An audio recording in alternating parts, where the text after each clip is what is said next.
projects together, which is really cool. Quick background on Derrick is he is a expert storyteller and helps teach you how to tell your story. And I'm a talker, as everybody knows, and I don't really have a problem just getting a microphone and going.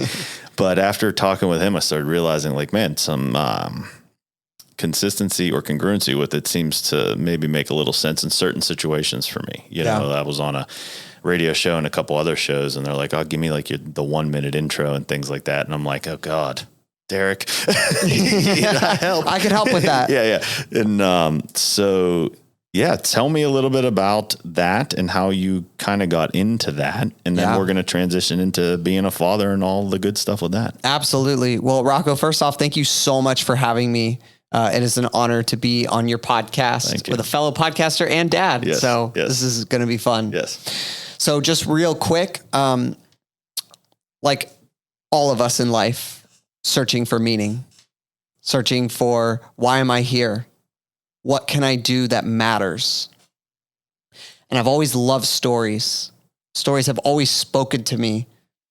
And there was one story though that I didn't really like, and that was my story. Because of a number of reasons. Part of it was because I didn't know who I was. Part of it was because I, even at a young age and into my teenage years, was just wondering, well, what's the point of it all? You know, my grandpa had lung cancer. My grandma was diagnosed with Alzheimer's. This was happening at the same time. And I'm like, okay, eventually something's going to kill us. Or even more terrifying for me is you have this thing called life that you live, and then you just forget it all. Yeah. You forget your memories, your experiences, your relationships. And that really messed with me.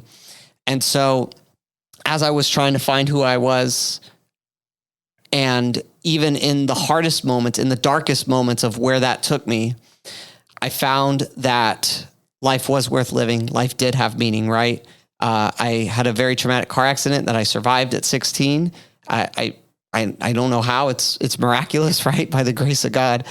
And from that moment on, I said, okay, I need to get serious, figure out why I'm here, and find this meaning. And it was stories that spoke to me. And then I started to look at stories and say, well, what do these stories mean for my life, right? And how can they inspire me? And then I started to see my life as a story, and that helped me to be more intentional about what I was doing. Then I started sharing that story with people, and then people started sharing their stories with me. And I started realizing, oh my gosh, like we're all just living out these stories, and they get interconnected and woven with one another. And I'm like, this is it. Like, this is life here. And so I wanted to just give myself to that, right? Yeah. And whether it was different things that I was doing, working with teenagers, mentoring them for youth for a long period of time, whether it was working with adults in different situations that were just struggling in life, right? It always came back to stories at the end of the day. And as I'm sure we're going to talk about as parents, right? What does it mean for us to create a meaningful narrative for our kids, for the next generation to live into? And so storytelling helps me to be intentional, and being able to tell my story helps me to not only be stronger, but to connect with people in an authentic way. And that's what I want to help everybody to do, because everybody has a story worth telling and a story worth living. Yes. I love that. And you brought up in there, what's the point of it all? And I kind of want to go two directions with that. And one of the directions I want to go is with children. Mm-hmm. And then the other direction I want to go with that is when we think about what's the point of it all, and then we talk about your specific niche that you have. And what I find very interesting is, okay, you can take someone like me who has all these different things and stories, and we can help distill it down into whatever we need to distill it down for whatever speaking engagement I have coming up. Yeah. Amazing. Mm-hmm. But what I find that is going to be very useful for a lot of listeners or a lot of people is you have a way that you can do this to actually help heal a lot of wounds. Yes, absolutely. And I would like to talk a little bit more about that, because I don't think people understand that potentially by owning, telling, getting clear on their story, how it can heal from a lot of shit that maybe they're dealing with. And a lot of people are like, I don't want to go to a psychologist. I don't want to go to a psychiatrist. I don't want to go to a life coach. Like there's different ways to work through your stuff that we all have. Yeah. So touch on that a little bit. You're hitting right on it because they're all related. You know, when I describe what I do with All Things Narrative as personal development, storytelling, a lot of people don't understand at first how these ideas, how they relate together. But you're absolutely right, Rocco, that we have these narratives that we tell ourselves. And these narratives that we tell ourselves, they inform the decisions that we make, right? How we look back on our lives and also what we want for our lives going forward and how we deal with things in the present moment. And so becoming not just aware of those narratives, but realizing and recognizing that you have agency to create a narrative for you to live in that's meaningful, right? This is, if you know the work of Viktor Frankl and Man's Search for Meaning, right? And this is someone who was in the most horrific situation imaginable, you know, being a prisoner in the Holocaust. And the way that he talks about, well, what does it mean to have a meaningful life when you're in that situation where it looks like you have no agency? Right. And it's stunning to think about. It's not just what you see. As a mentor once told me, it's not just what you see, but it's how you see, right, in life. And so this is why I got really interested in the field of narrative therapy. This is why eventually that's what I wanted to focus on. And I got my master's in because I wanted to help people recognize that that's what it is. And, you know, I did this master's program back in 2021. And, you know, this might come up when we talk about parenting, but you know, it's all interwoven. So it's all interwoven. We can go whatever direction. Sure. It's my podcast. I allow it. But you know, I was working full time. I was in school full time. I was crazy. I did the degree in a year, a master's degree in a year. Wow. My wife said I lost my mind. She's like, what on earth are you thinking doing this? And I said, babe, just 1 year. Like, give me 1 year and I'm going to knock this out and it's going to set up wherever I'm going next. Cause I didn't know at the time where my life was going. I just knew I needed to do this. Sure. But I was stressed. I was tired. I was getting worn out. Right. And of course, who do we take that out on? Yeah, family first. We take that out on the people that we love most. And I would just have these days where, like I remember in particular, there was this moment where I had to reach up to the top of this shelf in our pantry. And I had a 6-pack of Angry Orchard up there. And I reach up and I try to pull this thing down, but instead all 6 of these Angry Orchard bottles like come down and they smash on the floor and the walls and there's beer everywhere, right? And I am just so mad at myself. Like I am just completely like tearing myself down. Like, why couldn't I have just gotten a chair? Like, I'm so stupid, right? And there's these narratives that I'm telling myself, right? And it's all coming up. And it's narratives that, you know, we're not completely healed.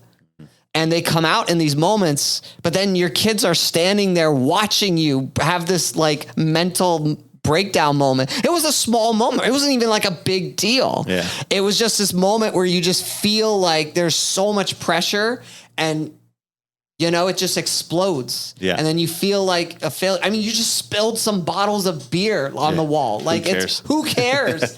But it becomes such a big thing, right? Yeah. Because you're not taking care of yourself. Or, you know, as my wife reminded me in that moment, like, hey, you need to actually like apply your narrative therapy stuff to what you're doing here. Yeah. And it's hard, right? It's hard to do that in the moment. But it was recognizing, you know, that when I was younger, people were hard on me. Yeah. People were hard on me sometimes, you know, and it's not, you know, it's something that I recognize now. Like it just happens, right? Because I could be hard on my kids for the littlest things. Of course. And recognizing like, oh no, it's not like just that, like, it's not about that. Yeah. It's about these narratives that I have about myself. Like, oh, how could I have screwed up? Like, oh, I make a mess of things. Oh, I can't believe that this would happen? Why am like you start to tell yourself these things. Yeah.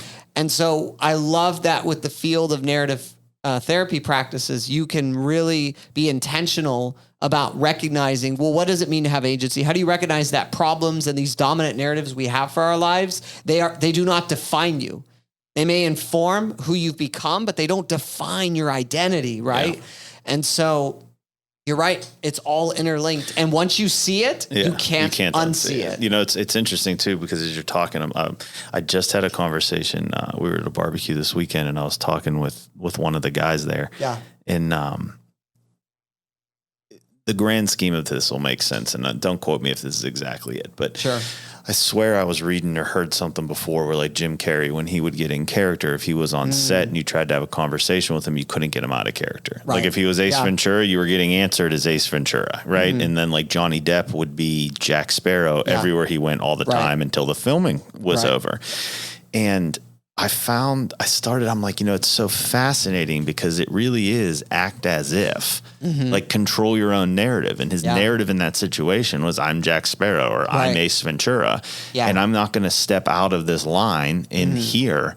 I'm going to allow this to become what I am. And so really by changing our underlying operating systems in the narrative that we see the world through, we can change everything. Yeah. Yeah. That's it. Recognizing that you are a character, in this unfolding story, not just in your life, but in the lives around you in this world. Yeah.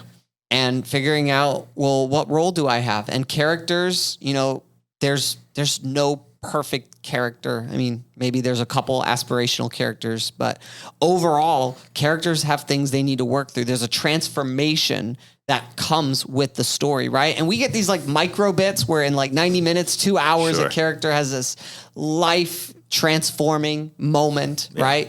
And obviously for us, that can happen, but most of the time it takes a lot longer. But those stories, nonetheless, they give us like a glimmer of understanding like, oh, if life is hard and if I have to deal with crap and things that are coming up, that's not abnormal. That is part of the human experience, right? Sure. And so it changes the way that you look at these situations when they happen, Like the things that I absorbed, when I was younger, as a kid, as a teenager, as a young adult, those things will come out in my parenting for better and for worse. And part of how I grow as a parent is not by running away from them, not by acknowledging that they don't exist, but by actually courageously facing those things and recognizing that there is a better narrative for my life. It's not a perfect narrative, but it's a narrative where we are living with intention and meaning and clarity over what we want and how we're going to get there. It's interesting because I find this playing out with my daughter Sloan all the time, right? So this morning, this exact same thing happened. So she's got a sweatshirt that's too small, a t-shirt that for some reason just looked too small. So I just threw it away. And then a pair of like tight leggings from Halloween that I just threw away. So I grabbed them, threw them in the garbage. She wasn't paying attention. Not on purpose. I just grabbed them and threw them in the garbage. And it's the first time anytime we have gone through her toys or her clothes, I've never, ever, ever gone through them without her. I always go through them without her. We talk it out. We explain it's time to move on from this or like whatever we're doing, right? All the time. Since she's been a kid, I've never just thrown things away. Part of that was that her mind, she'll remember everything. It's amazing. She has an amazing mind. But so these three things. So then I get in the shower and I hear like banging on the wall and I'm like, what is that? Yeah. And I walk around the corner and she's sitting on the floor with the three pieces of clothes out of the garbage on the floor. Yeah. And I'm brushing my teeth. And she's like, Dad, why did you throw these away? And I'm like, well, they don't fit anymore. Like trying to talk with like the toothbrush in my mouth. And she's like, that they do it. That like basically it upset her that I threw them away without asking. Yeah. So I was like, put my finger up, like, just give me 1 second, and hurried up and spit everything out, tossed my toothbrush on the counter, and I got on her level. And I was like, Sloan, you're right. If you went into my closet and took something of mine that you just perceived didn't fit or that I didn't want and threw it in the garbage, I would be so angry. Yeah. I'd be so upset. You have every right to be upset. I should have never done that. These are your clothes and you can decide when we get rid of them. And her whole mood and demeanor completely changed like immediately after that. And I'm like, and I'm sorry and I won't do it again. Wow. You know, but in that moment to me, it was like I had the opportunity to change the narrative. Yeah. Of what was happening and how we were going to respond. And then that's the narrative she gets to then grow upon if she chooses to become a mother. Right. Well, what you're sharing there, it's so important as fathers to be okay with saying that we're wrong. Oh yeah. You know, because that could be the hardest thing sometimes is to admit that, especially to humble for yourself. Somebody who likes to be right about everything. Stay straight. Yeah. But my gosh, like I think of those moments where to get vulnerable with you, you know, and just being able to sometimes just get upset, you know, like just yelling, you know, and just yelling at my daughter and just having to come to her and just see like, listen, the way that Daddy, that I talk to you is not okay. Yeah. And I'm so sorry that I treated you like that.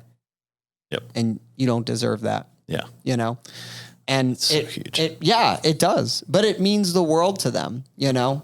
Well, it shows that you care and it shows that you're correcting the behavior. And like one of the things I've talked about before is when we say that, then we have to back it up with some type of action too. Yeah. You know, like we have to make a conscious decision when we're in that situation the next time to really try hard to do better than we did the time before, you know, to like back it up with, man, he is really trying because you're setting them up in the future with the same thing. I've done that. I don't know, countless times where I've apologized to her for things, you know, and what's cool is now that she's 6 and your daughter's 6, I find she apologizes to me without me having to ask. Yeah. She'll come to me and be like, Dad, I'm sorry. That was not how I should have behaved. I'm like, oh my God. Okay. Yeah. Everything's great now. Yeah. Well, thank you. For sure. You know, and so it's very interesting. So 2021, you were going through this crazy sprint to create this life you wanted. Yeah. You had what then? A 4-year-old at that time. If Addie's 6, she was 4, and then you basically had a newborn. She was 2. Okay, 2 at that time. 2 at that time. What I mean, that's a lot to manage all at once. Well, and just to kind of add to that, right? So during that time, I was working at a job 5 days a week. It was a job that, you know, I liked. I was good at it. I enjoyed most things about it. It was about like a 35 to 40 minute commute each way.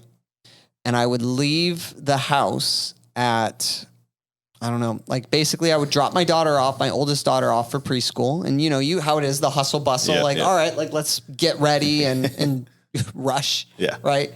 No matter how early we get up. I let my daughter sleep in because I think sleep really matters. But even the times that I'm like, all right, we're going to wake up earlier today. Doesn't mean we get out the door any earlier. Sure. Yeah, for sure.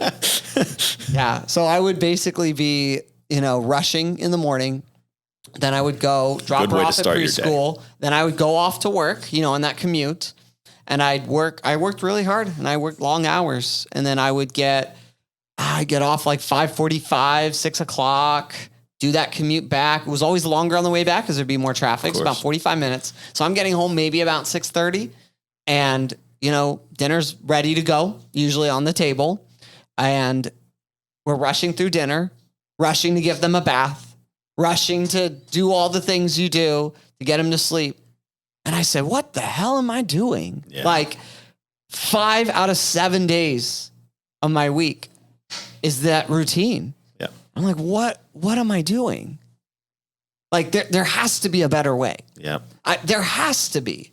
And listen, I know there's a lot of people in that story and for maybe different reasons, maybe financial reasons, who knows? Yeah. It's hard to get out of that story. Very hard. But I told my wife, I said, I don't want this. Mm-hmm. This isn't the lifestyle that I want for our family. And she obviously doesn't either. Right. And so just trying to figure out as I'm working this job full time, as I'm in school full time, I'm like, okay, what is going to come out of all this? Because I was getting more stressed out, more anxious, more unclear. And it wasn't until the last few months of that year, as I was winding down in that program and I was working on my thesis project, that I started doing that. I created a coaching program, and I started doing it with people. I started to realize, oh, wow, I wish I could just do this full time. Yeah. Isn't that fun? Yeah. And then I was like, wait a minute, maybe I could. But I don't know anything about business. I didn't go to school for business. Like, that's just not like my realm of expertise, you know? Yeah. And then, but I just kept thinking about it, like, man, like that could be it though. That could be the dream. But all the doubts, all the insecurities were there. But the thing that pushed me forward was the thought of what if. What if my story went like this and I had more time to spend with my daughters and I didn't have to be in a hurry?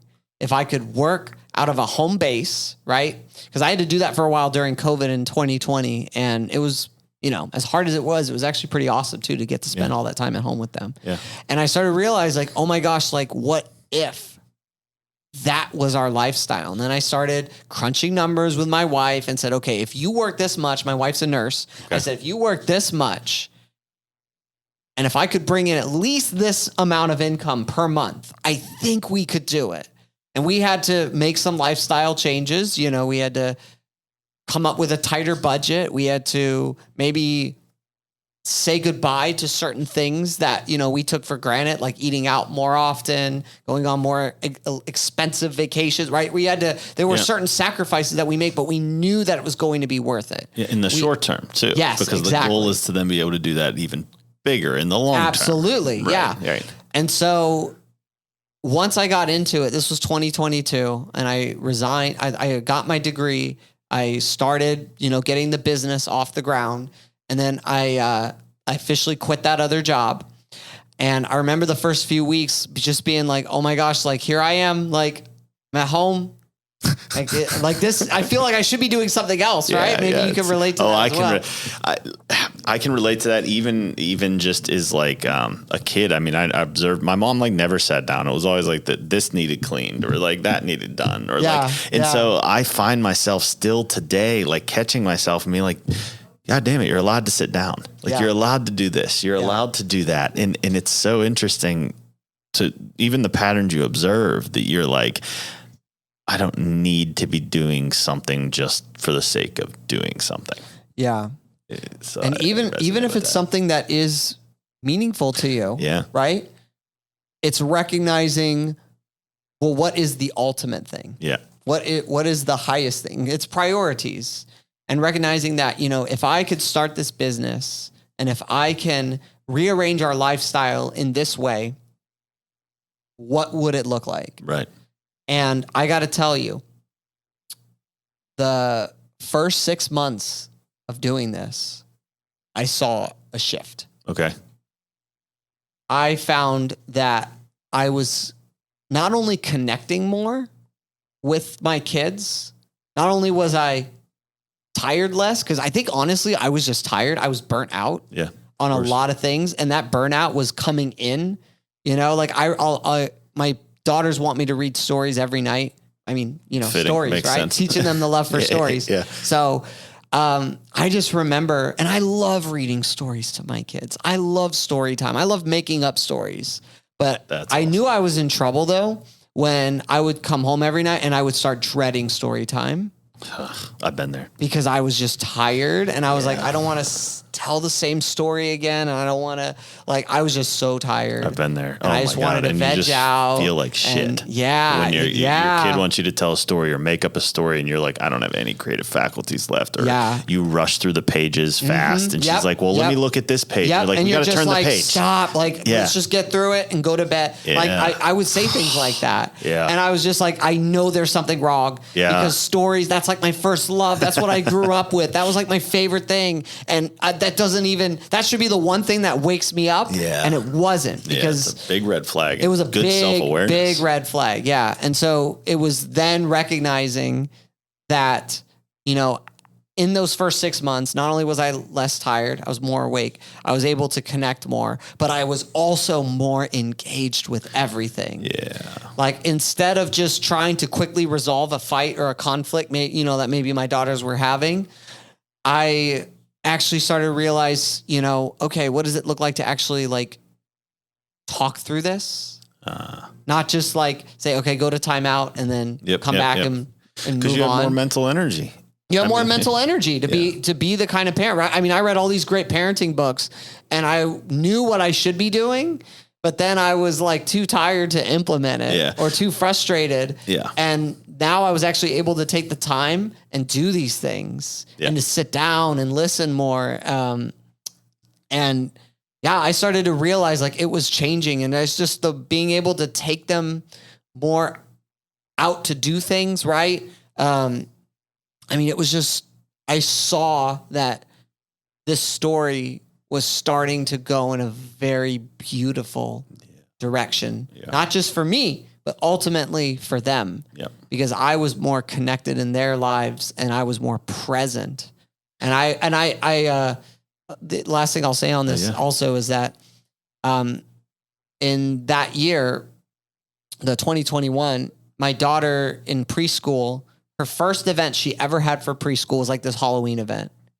And I couldn't make it because I had to work that night. And I started to realize, hell no, I'm not going to be that dad, right? Yeah. Because I was like, I see the pattern. I see that mindset. It's already like starting right then and there. Is like, oh, but I have to do this because they need me here, right? That push and pull of, but they need me and they're going to pay me to be here. Yeah. Does my daughter actually really need me, or could she get by without me there? Yeah. Those thoughts start coming into your head. And I started realizing, no, that can't be it, Yeah. And so now I can arrange my schedule to actually accommodate those things that are going to come out. And so it's beautiful. It's life-giving to just be all in for your kids. It is. And I've had the pleasure of interviewing more and more dads and talking, and I just meet more and more people that are choosing this way. And now more than ever in society, because I think, 30 years ago when we were growing up, 40 years ago, the internet really wasn't a thing. So this potential to do what you're doing, what I'm doing, and really doing it in a different way and being able to be home. Right.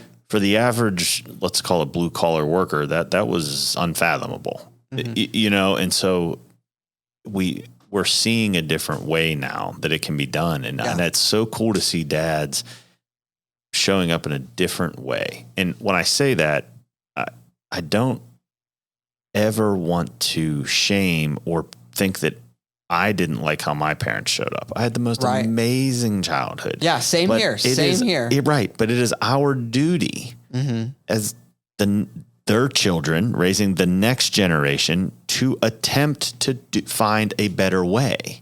Oh my gosh, you're speaking to my heart right now. And it's not wrong. It doesn't mean by me trying to find a better way that I'm saying how I was raised was wrong. It's simply the way everything in the world functions. It gets better. Your dial-up internet, we kept working on it. Yep, and now it's on your fucking phone. Like, you're glad that happened. Yeah. So it's like we can do that in every aspect of our lives, and we should, and we do. Why would parenting be any different? And now I think there are some old traditions that I would like us to keep that maybe we're losing. But of course. I think by being able to be more present, we can bring those things back. And what I have found, and this is one of my questions for you, is, so my daughter's willpower and mind is she's me. It is this unbreakable thing. Yeah. And it's amazing. And what I had to then find a way to figure out how to discipline, which was very hard, and still very, very hard. Yep.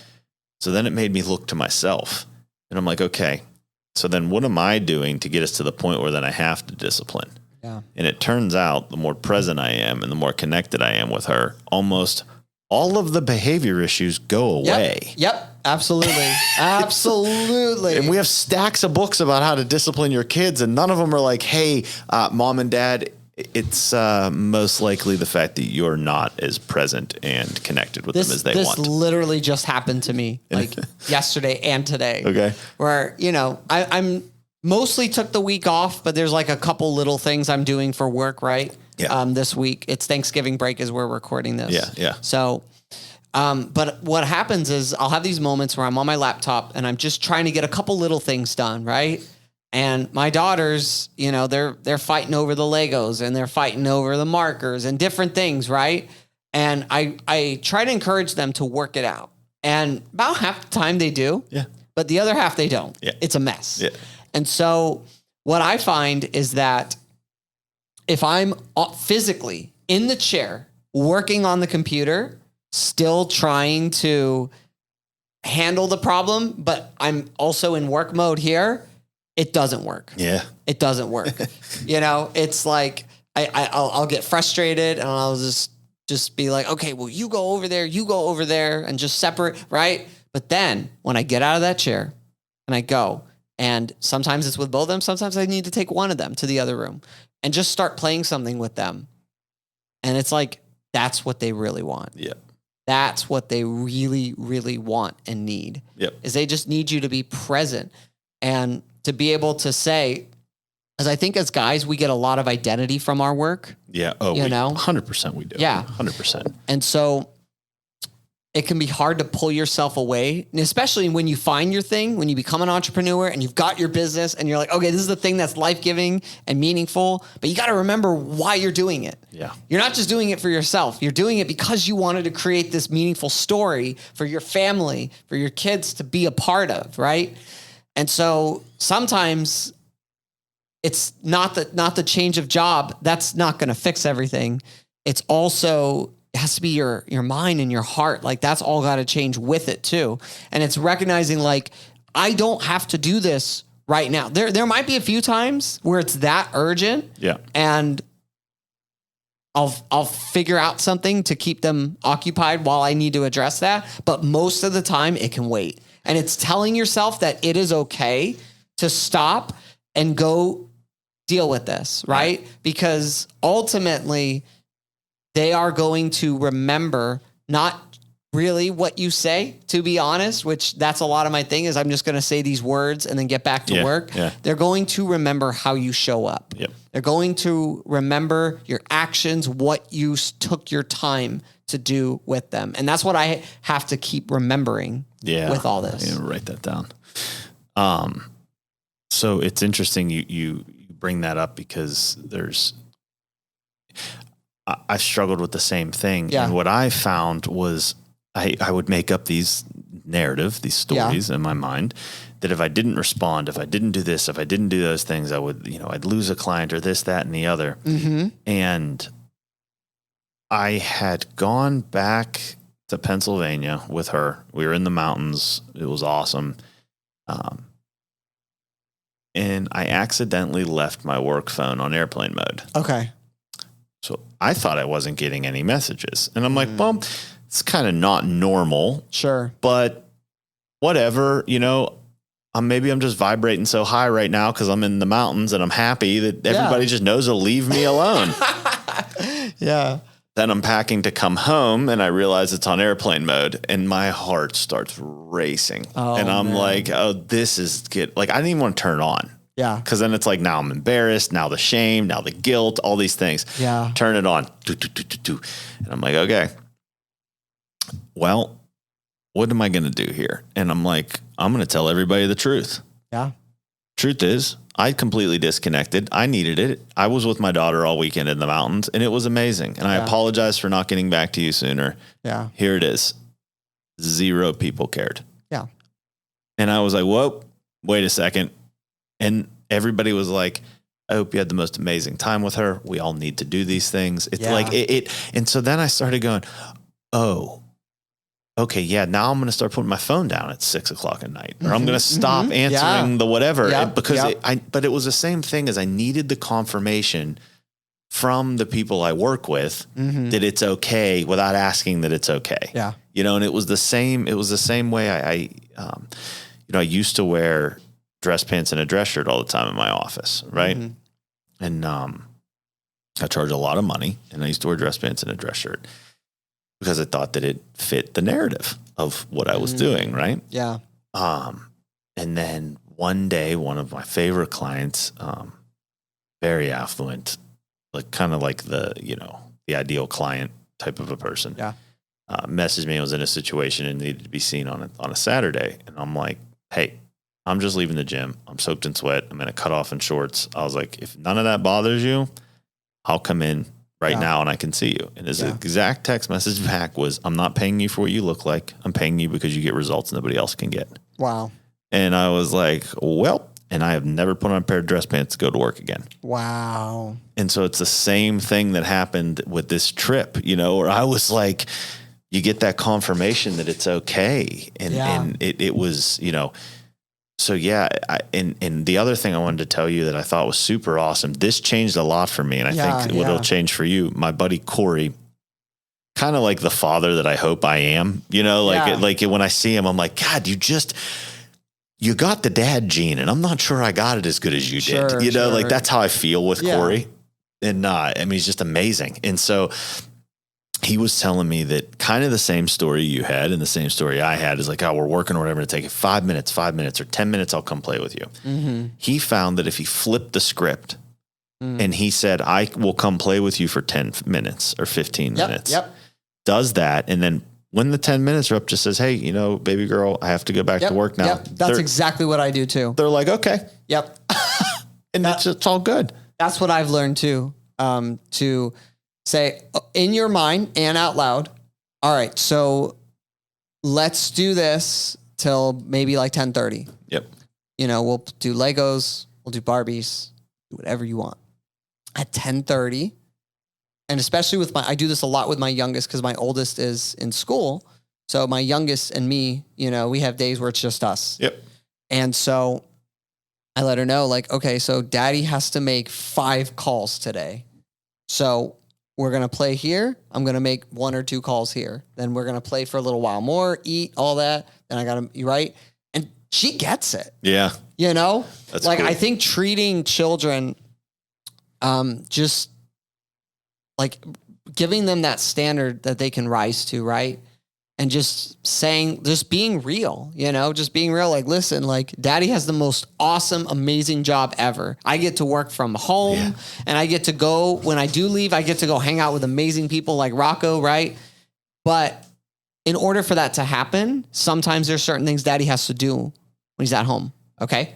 So just being real with them about that and letting them know. And they get it. Yep. They get it. I definitely tell someone that, like, we do nice things. It's because sometimes dad has to work. You have to work hard to make the nice things happen. You have to do this. And absolutely. And dad's working smarter and harder than ever. Yeah. And the key there is smart, like instead of just grinding on things that aren't going to produce. I mean, so I love it. Everything you're saying just sounds so parallel to a lot of people that I talked to me, to Corey, to why we've desired to change and do things in a different way and show up in a different way. Because I just, and I will say it was interesting. My dad would come home from work and still play with me. Yeah. But I'm like, you don't realize how exhausting that had to be until you're on the other side. Like, you don't realize how much they fucking sacrificed until you're on the other side. You're like, damn it. Well, you gain so much respect for your parents. Yes. Right? Yes. Because this is why everybody should have kids. Yeah. Yeah. Because it humbles you. You grow up, you lose a lot of your selfishness because you recognize it's about them. Right. And you also start to reckon like, oh my gosh, all these things that like I held against my parents, like you just can't anymore because you just get it. Yep. You totally get it. And like you said earlier, there's things that you take from it that you say, well, how can we do it better now? Yep. And just like I want my kids when they have kids to say the same thing. Yes. How can we do it better than our mom and dad? Yep. And as long as every generation gets better and better than the previous one, then this can truly be a beautiful world. Oh, I agree. That we're working towards. And it's part of the mission of Dad Time, and why I started all this was because I was looking at a lot of things that don't really care for in society right now. Yeah, same.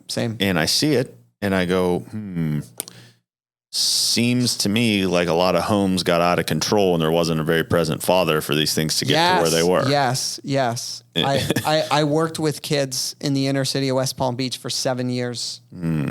And one of the common denominators, I mean, this was probably like 90% of them, like 80 to 90% did not have fathers in their home.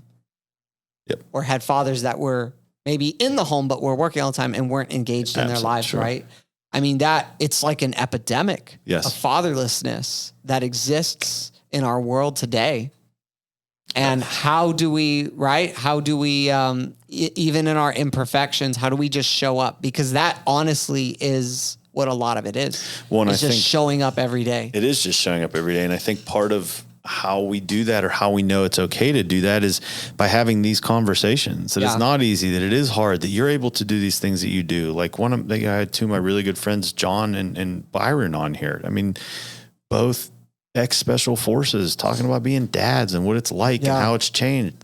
Life has changed, and when you hear people like them or you or, any of my other guests talk about it, you normalize the idea that like it is hard, but it is time to show up. Like I made this decision and I'm here and they need me more than anyone else, and I really, I saw a quote the other day and I think I put it on Instagram. It was something like, when I realized I was replaceable everywhere else in the world except here. Yeah. Oh, wow. That's when everything changed. That's it. And that's the only place you are not replaceable. It is with your son or your daughter. Yeah. Your wife can find a new husband. Your work can find a new person. Mm-hmm. I mean, it's true. As much as we don't want to think about it. You're right. It's the only place you're not replaceable. Yeah. And when you let that sink in, it's like, and then my mind's like, okay, well, now I got to be the best at that. And so then you got to calm that aspect of yourself. It's constantly like managing the extremes. That's right. Well, and I've heard you talk about like passion and purpose. Yeah. And how like parenting, that is the purpose, because that is the thing that only you can do. Yes. Right? Because you are the father no matter what. Yes. And passion is great. Yep. Passion is, why you do what you do. Yeah. With health, with podcasting, all that stuff. It's what I love about stories. Yep. And the interesting thing is when we get to, and this was my big epiphany moment, was like, if my passion is story and storytelling, but if I'm not living the kind of story that I want to live or that I want to tell, exactly, then what am I doing? Yep. What am I doing? What are we doing? Yeah. And so that's when the passion became embedded in the purpose. Oh, I like that. That's see. Oh my goodness. Now I'm going to be thinking about that all afternoon. I love this. Is probably one of my favorite things about the podcast is how it makes me think. Right. Because then I go, after I'm done recording, like all day, I'm like, well, now that was an interesting way to think about something, and then it opens up my mind to like, how can I do it better? Like, I can't tell you how many things people have said on here that I've then implemented at home. And do you know how rare it is, like, just to say this as well, that you're creating this space for dads to talk about dad stuff? It's not something I see a lot, to be honest. True. Very besides true. like the fellow dads at my church, where else do we like get together and just talk about, oh man, I'm a dad and you're a dad and let's go have a beer and talk about dad life. And well, it's interesting because I think it came from, I played college football and then graduated and started to realize like, it wasn't even the game that I missed. I missed the locker room. I missed the training. I missed the buddies. I missed the ridiculous nights together. Like I missed the guy time. Because that's what it's about. Yeah. At the end of the day, it's about human connection. Yes. And I think it is everything. And I think that's why I've gravitated towards the cigar lounge. Mm-hmm. It's predominantly men. Yeah. All of the time. Yeah. I was just there before we started. Mm-hmm. There wasn't a woman around. And it's not that they can't come in there or there's anything wrong with that. It just tends to be a more male dominated industry, I suppose, or at least around here. And I find comfort in being able to go to a place where it's guys and just strike up a conversation. Yeah. And then you're just in this place where it's like everything's cool and it's accepted. And and I think men, we need more of that. Because women have it at every turn. And they're phenomenal at it. They're the best at it. Yeah. they really are. And I think we can take a page out of that. And I think finding your tribe of brothers in essence that are going through the same thing. And it's also bringing in a group of dads that it's hard when you're a dad to relate with your single friends sometimes. Yeah. Because it's like, I remember one of my best friends, I had him on the podcast, Len. Shout out to Len, about to have his second kid now. Wow. I remember when he had his, when June was in the oven, it was the last football season. And I messaged him and I'm like, what are you doing? It was like a Sunday. He's like, I'm watching football all day. And I go, this will be the last Sunday for the next 18 years, the last year that you get to watch football all day on a Sunday for the rest of your life. Yep. And then I messaged him the next football season. And I was like, what are you doing? He's like, bro, I haven't seen a game yet this season. And I was like, there it is. Like, It was so funny to like watch it change. I'm like, do you remember? Cause I took a screenshot of it. I'm like, I'm saving this screenshot forever. Cause those things, we see them as part of who we are. And these are like, oh man, like, on Sundays, like I watch football. I mean, that wasn't me at all. Like I did other things. I wouldn't have pegged you as that. No, I went to concerts all the time. Yeah. I love going to the theater, seeing movies, plays, like all the time. Right. But that's your doing football. Stuff like that. That's my football. Exactly. And then it's like now maybe once a year get to do that kind of stuff. Maybe 1 to 2 times a year. Yeah. And you have to fight to make those things happen, right? And you need to fight to make those things happen. And you need to, because those things are still important to you. Very important. And just like the guys that I do my podcast with, I was like, guys, let's get a beach house and just spend a few days together because we all need it. Yeah. Different reasons, but we all need it. So parenting, I like to say, it is it gives incredible clarity. Mm-hmm. Right? Because so many of these things that you think are so important and so necessary and need to always happen, you start to realize that they don't. Yep. And then the things that you want to happen, the things that you really, really want, those will come out. Yep. And that comes out with people, like certain relationships, because you don't have time for as many people as you used to. And so you really have to fight for which people you're going to invest more in terms of friendships, right? And your hobbies, your passions, your different activities, your social life, all these things, it just all becomes more clear and life becomes in some ways simpler, because then you start to realize like, what are you doing this weekend? Oh, well, I'm hanging out with my kids. We might be going to like a birthday party here and gymnastics and doing this. It might be a crazy thing, but you don't have to worry about managing anyone else. Yes, but it's that simplicity of, okay, I know who I'm spending time with and I know what I need to do. Yeah, I love it. No, I agree with you 100%. And on that, we are going to wrap up and enjoy our Thanksgiving because even though this is the first of the year for all of you, we are having Thanksgiving coming up tomorrow. That's right. And so we are up against it with time, but I couldn't agree with more. Okay. So before we sign off, someone wants to work with you. They want to work on telling your story. Maybe they want to start a podcast, do any of those kinds of things. Yeah. Tell them where to find you. Of course, we'll link it all in the bio and description, but let them know. Yeah. Yeah. No, thank you, Rocco. So my company is All Things Narrative. You can find us at allthingsnarrative.com on social media like Instagram, Facebook. If you just do at All Things Narrative, it's pretty much All Things Narrative. Yeah.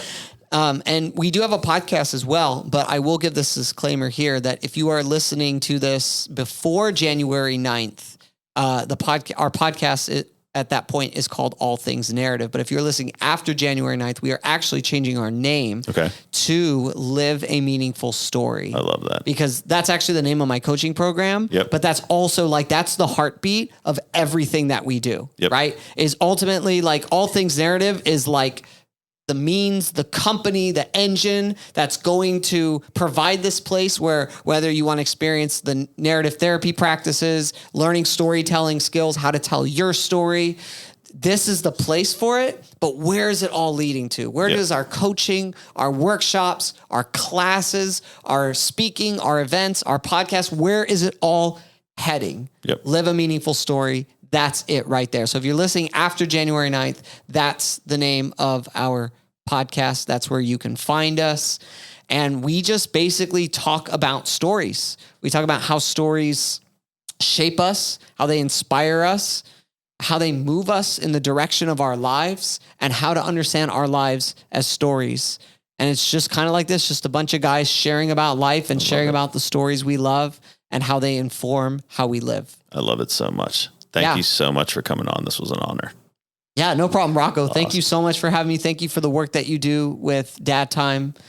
And we should actually tell people real quick. We got 30 seconds. We're doing a mastermind together. Yes. And I'm going to link that also in the bio. Cool. That's going to start the 5th of January, I believe, is our mastermind. And so if you're interested in personal development, storytelling, podcasting, how to get your mindset in the right direction and literally create the life you want in 2024, jump on our mastermind. Yes. Beautiful. It's going to be an amazing time. Yeah, I'm excited. All right. Thank you. Thank you, Rocco.